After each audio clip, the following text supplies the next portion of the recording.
Life is not a sprint. It's not a marathon. No, you know the work that you do. It is a series of sprints combined with a boxing match. Right? We're not just running, but we're getting hit along the way. We're getting hit by adversity, by challenges, by the market, by the media. We're getting hit by all these sources, but our optimism makes a difference. Our optimism is a competitive advantage. It is so important, but it doesn't happen by accident. Optimism must be cultivated. And the great news is, no matter how we're feeling right now, we can cultivate that belief system. We can cultivate that mindset. There's a great story about a man who goes to the village to speak to the wise man and says to the wise man, I feel like there's two dogs inside me. One dog is this positive, loving, kind, and gentle dog. And then I have this mean-spirited, angry, negative dog. And they fight all the time. I don't know who's going to win. And the wise man thinks for a moment and says, I know who's going to win, the one you feed the most. So feed the positive dog. And every day we have that choice to feed the positive dog or the negative dog. That's what Napoleon Hill was talking about.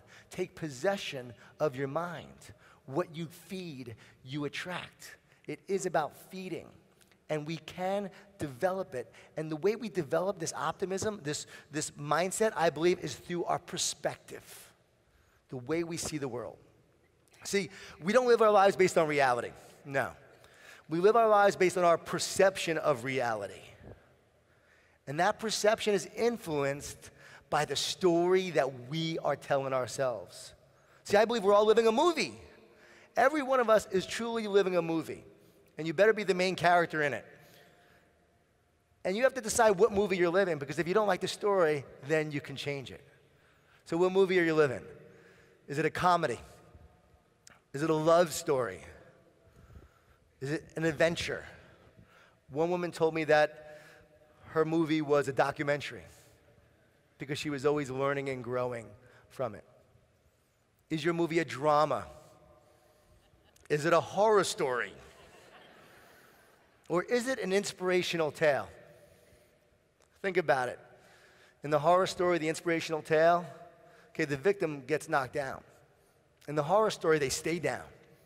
But in the inspirational tale, they get back up.